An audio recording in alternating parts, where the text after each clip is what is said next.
Welcome back once again to the Sports News Analysis 7-round NFL mock draft. We're now at the end of round 4, picks 21 through 32 of the 4th round. And these are some of the better teams in the league that make up most of this bottom half of the 4th round.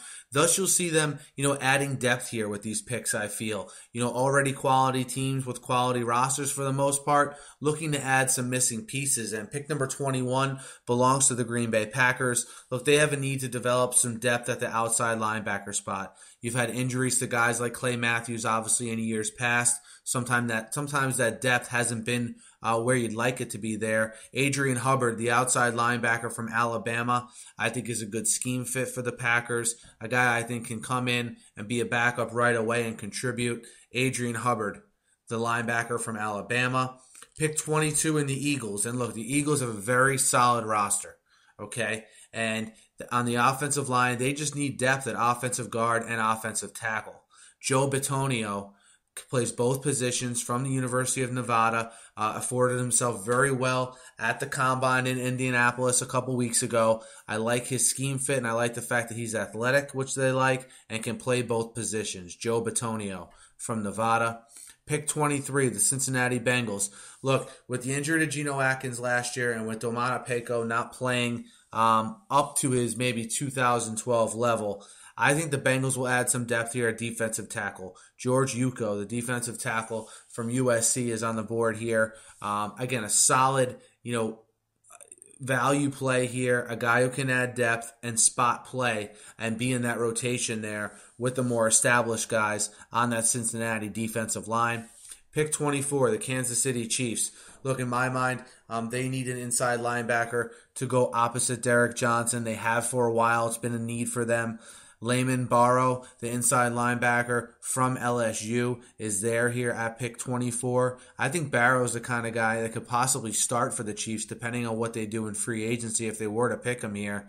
Lamin Barrow, the inside linebacker from LSU to the Chiefs.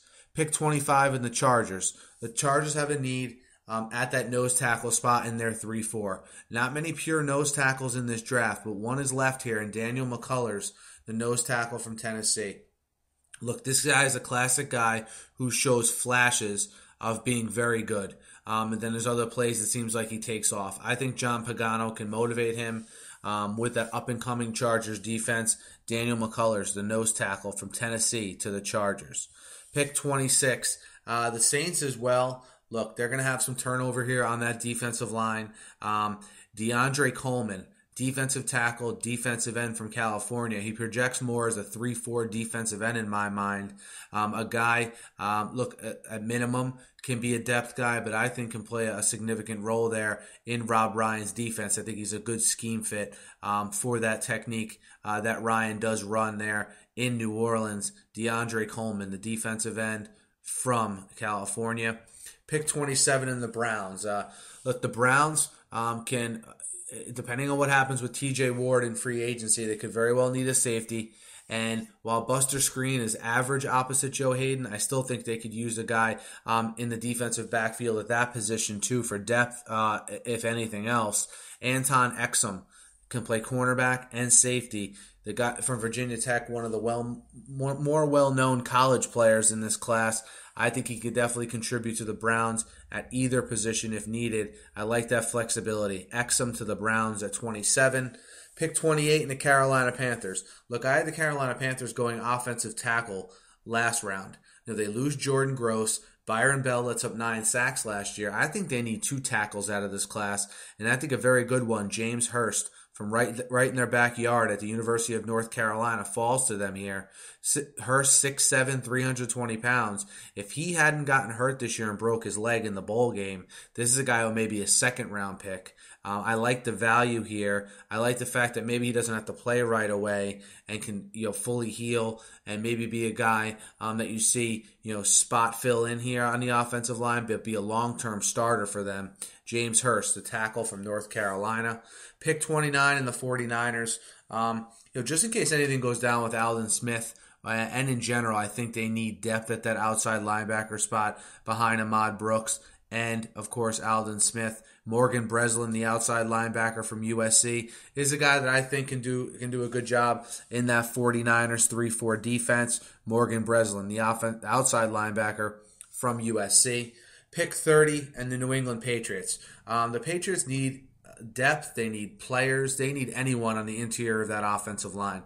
I had them addressing guard in the previous round. Ryan Wendell was a nightmare at center. We'll see if they re-sign him. But even if they get another veteran at that position, Tyler Larsen, the center from Utah State, I think is a good fit here. And the reason why, he's a tough, rugged, scrappy player. Maybe not as talented as some of the better centers in this draft, but I think a guy that could be coached up, he'll be coachable, and those are the kind of guys that they like there in New England on that offensive line. Tyler Larsen, the center from Utah State to the Patriots at pick 30. Pick 31 in the Broncos. Look, the Broncos, their secondary is going to go through a major change this year, including at the safety position. The best safety left on the board here, Hakeem Smith, the safety from Louisville, I think is a good fit for them.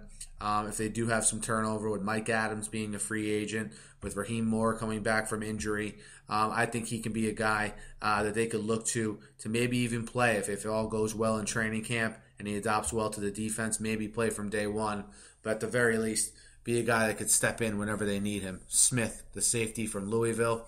And lastly, guys, pick 32 in the fourth round. Look, the Seahawks need to add some depth now at defensive end with presumably Michael Bennett moving on via free agency. I like the fit of Ben Gardner, the DE from Stanford, in this pick. Look, he got hurt early in the year after having a good start to the season.